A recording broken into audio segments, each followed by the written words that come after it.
Hey, Coach, it's Joe Salas here. We got another special treat today. Coach John Poulnott is back with us today. John is the offensive coordinator at Lakewood High School in Ohio, and today he's going to be talking about the dart and the counter versus multiple fronts. And John's always done a great job in the run game, so I'm excited to hear from you. So take it away, John. All right. Well, first, I want to thank you again, Coach Salas, for bringing me on. Been very reluctant to join you. You've been pressing me for a while to get on here. I've always considered myself a pretty good coach, but the key to recruitment is just consistent effort. So it paid off, and it just took a while, but I finally got you on here. But going into the conversation, I have a little bit of wing T background. After I left Coach Salas at Franklin, and he went to South Johnson, I went to Millbrook, and Clarence was running the wing T. So some of the things that we were doing there, obviously wing T, you've got the tackle trap / dart, and I brought that with me when I left Millbrook and went to Northern Durham as the OC there, and then when I was lucky enough to land the head coaching job at Ease Wake, that dart was one of our primary runs. And then a couple years later, Coach Salas was available. I was trying to hire him. He came in, he's sitting down, and he's like, "Hey, you've got to run the counter tray. It's a great run. It's going to open things up." And I was smart enough to consider that, and we started working on it. And then we're in a scrimmage against South Granville, and it's not going well for us with our counter. As things that you install, it looks good in practice, and you playing someone else, and South Granville was beating us up, and went back to the office, sat down with my offensive line coach, and like, what are we going to be doing? What are we going to do here? And he was pretty good coach, and I listened to him, and he's like, "Look, our center can't get back to that 3 technique. He's an A-gap kid. He's a shielder. He's never going to be able to move past that 2 if he can get there. But a 3 and a 4-eye are definitely out of his athletic ability. So what are we going to do?" So we decided to pair the 2 runs up, and we moved from there. With a counter and dart attached to each other. We're always going to call counter, but dart is a possibility. Our center has the ability at Lakewood now, where I'm at currently. He has the ability to either say, "Hey, that 3 technique's not good. I can get him," or, "Hey, that 3 techniques, he's polished. He's rallying. He's up the field fast. I can't get to him. So what are we going to do?" So he will check into a dart on the field and change the blocking based on his ability and the ability of the defender. And that's one of those things that I did as a player myself, and I'm allowing my centers to do. Unless we see, hey, your pride's getting in the way, we've got to run dart. You can't get to this guy. I don't care how much you think you can. It's not happening. So we do it a couple of different ways. And then before I get too far, like I said, I want to put my information out there. Let me share my screen. And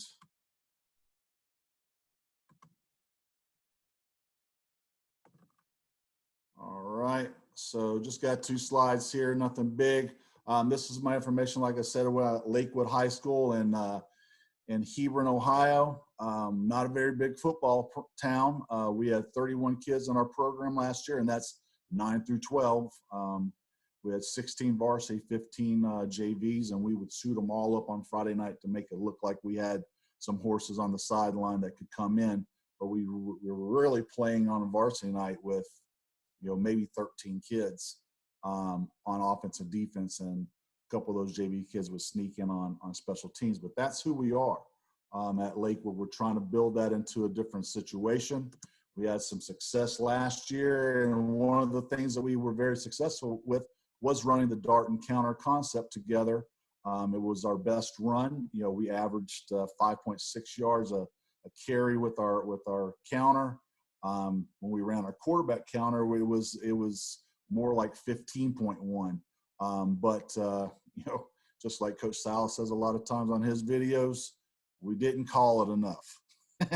You know, but when we did call it, it hit hard because everybody's rallying to our running back, and then it opens up. And it's not necessarily a pull. Our quarterback was not a big pull kid, but we would call a quarterback run, and it would open up for us.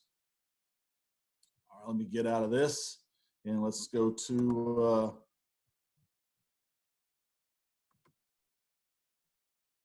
I don't know what all this is. Okay, so let's go to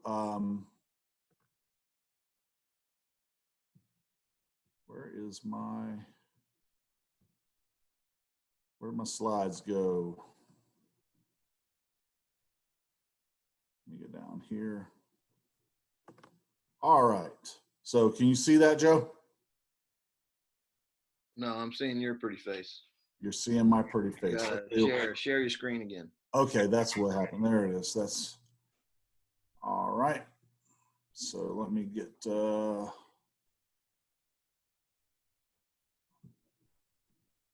up here, see if this is here it is.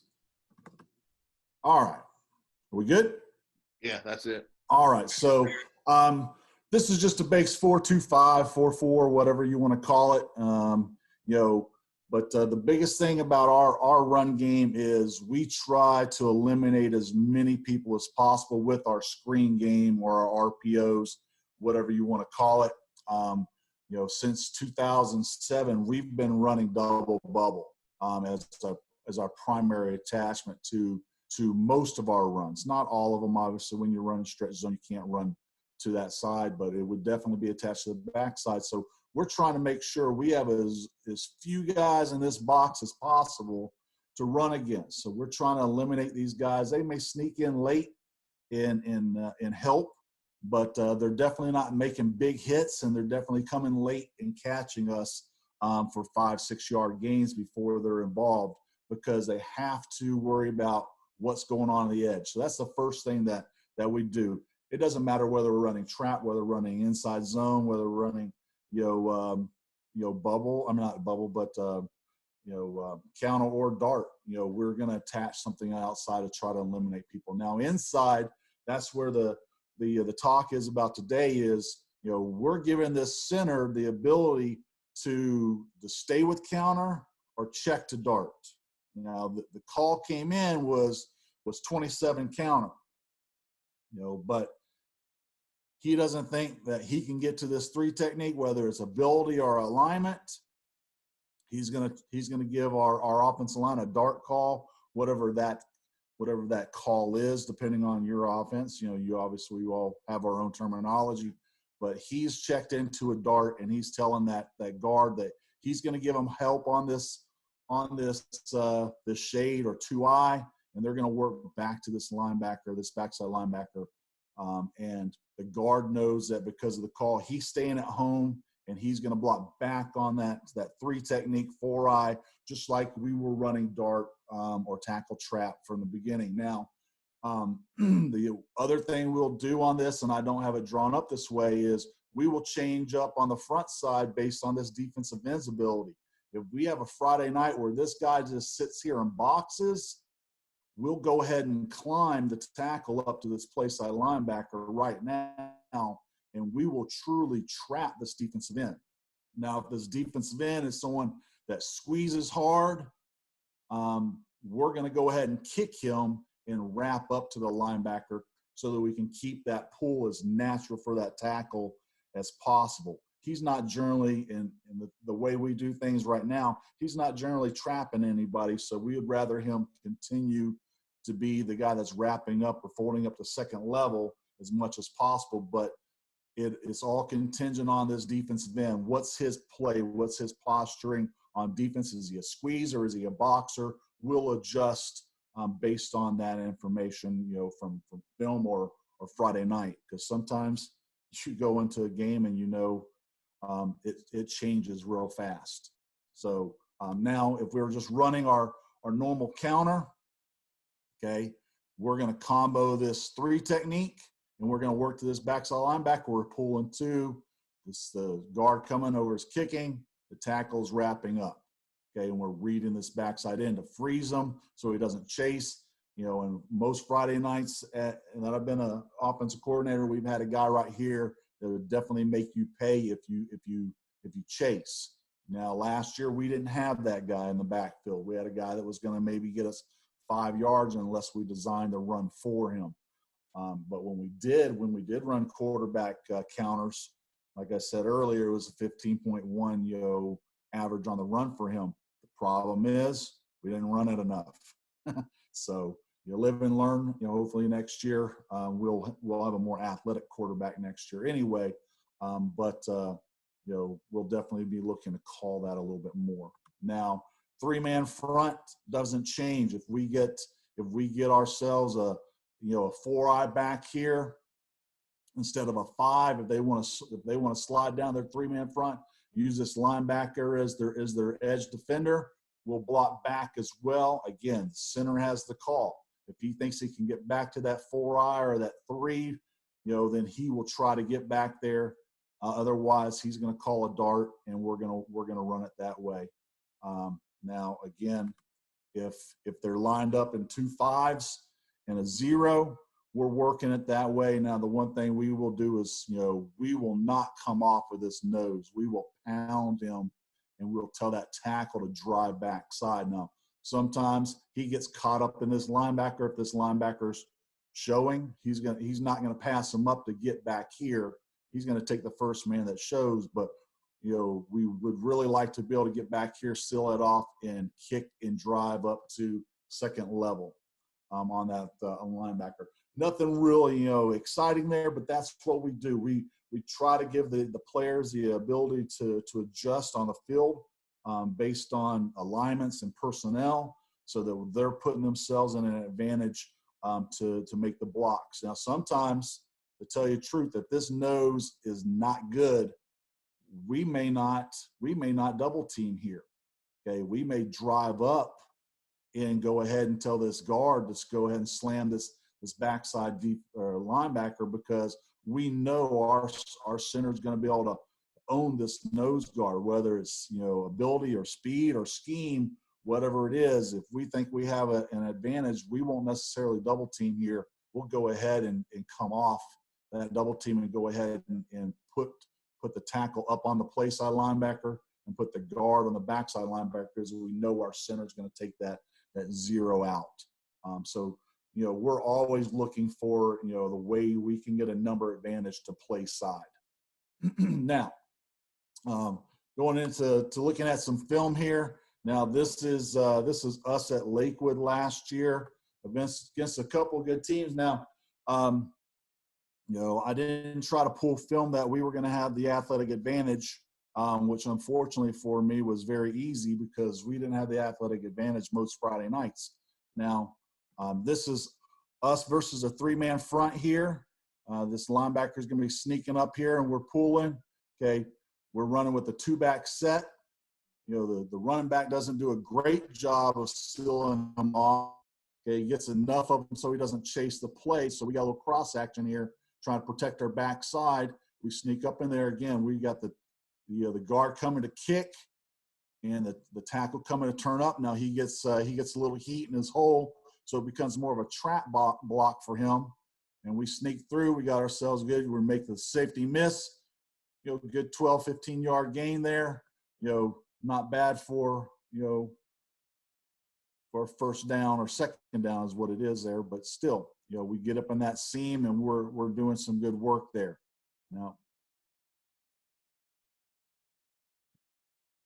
and this is 2 pulling, so we're running true counter here because of the alignment. Okay.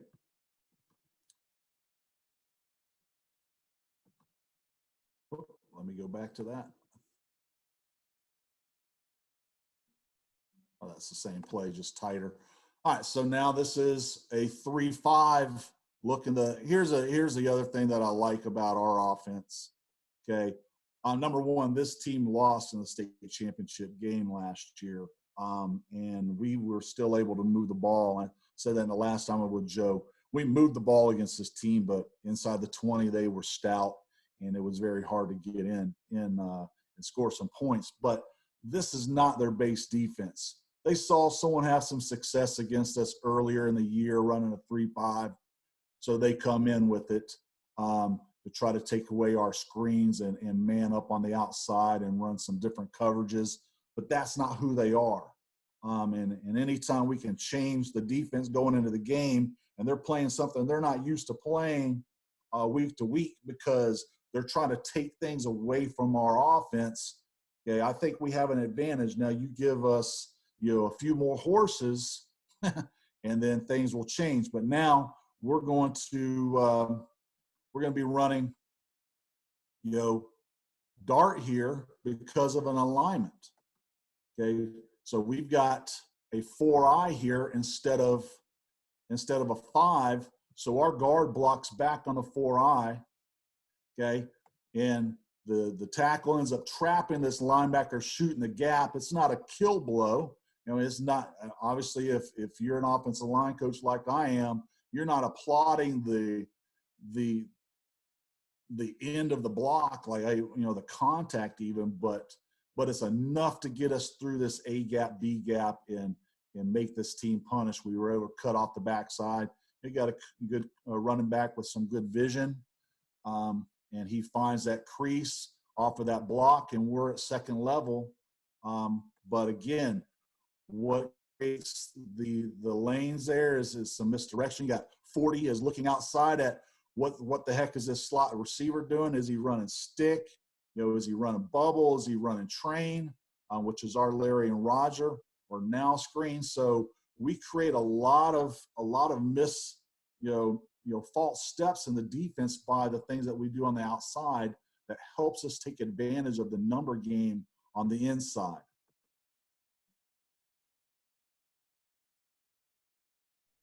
Okay, 40's got his back to the play. He should have been there to just pound that thing in that gap. That gap was stepping down on there pounding it because he's worried about what the heck that slot receiver's doing. Slot receiver doesn't even block him, but essentially he does by what we do in our offense. Okay, another 3-man front. We're going to get a 2-man pull here. Okay, and I don't know why I snuck that in there. It's not even supposed to be in here. But that was our stick concept off of our run. Another advantage that we have now. Here's us playing another 3-man front. We've got our 2-man pull, and just like we coach it. If this guy squeezes, we're going to go ahead and log him and take that outside.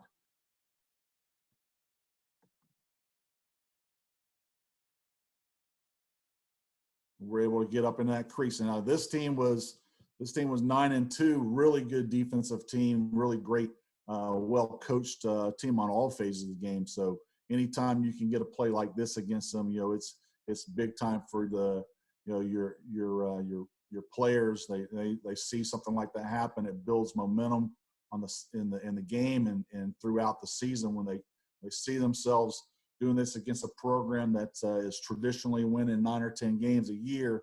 It helps you sell what you're doing to the kids. Okay, now we got some 4-man fronts here. This is a 2-man in. Obviously, we want that tackle to fold up a little bit faster, not get caught up in this trash. Okay, but we got I won't say a good kick. The defensive end basically takes himself out of the game, but we're blocking back here, and this is one of those things. This could have been a dart call. This is a 3 technique here, but our center thinks, hey, I've got an advantage here, so I'm going to go ahead and block back on this guy, and we're just going to go ahead and run counter as is because I think I can get back on him. Well, I'll tell you the truth. There are times later in the game where 26, this guy was a special athlete. You look at him, on the program, you're like, why is that kid playing defensive line? But then you see him play. Again, we take advantage of him here, but it's not something we do quite often. We actually went ahead and told our center stop blocking back on this guy because he was making us pay for that, down the line. But right now we were able to take advantage of them. Center blocks back on that 3. Okay, we were able to get up inside of the kick and the fold, and we had a really good game there. But and this was all based on the center. And actually, I'll go back and correct myself. This isn't 26; this is 76. So he did have an advantage of him. If this were 26, he could not do this because 26 would eat us up. So, going back and giving my center some props, he knew the personnel was different. It wasn't their starter, so he blocked back onto this guy and gave us a good run here.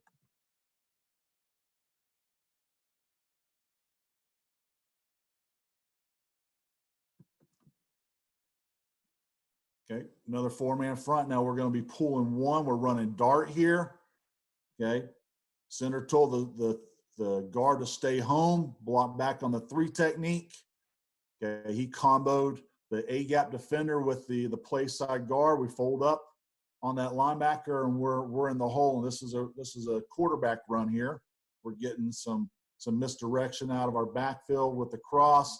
One of the big things, and we're going to be talking about, we have been talking about in the offseason, is this guy crossing.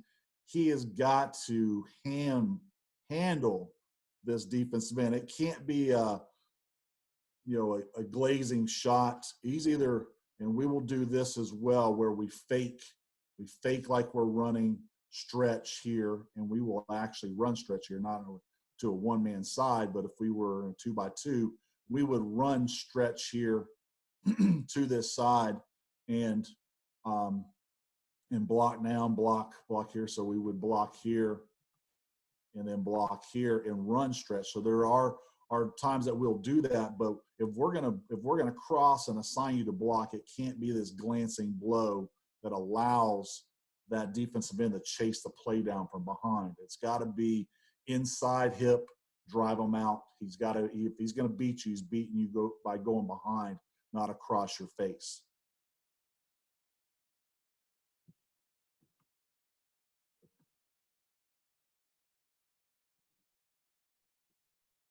We got 2-man pull here. We're running straight counter. Obviously, we don't like that block in the back after a 30-yard gain, but up front, we're faking the screen at the top. We're pulling people out of the box, okay, and we're bringing horses across. Add numbers to a play side. We turn up and we're in that crease, and we're gone.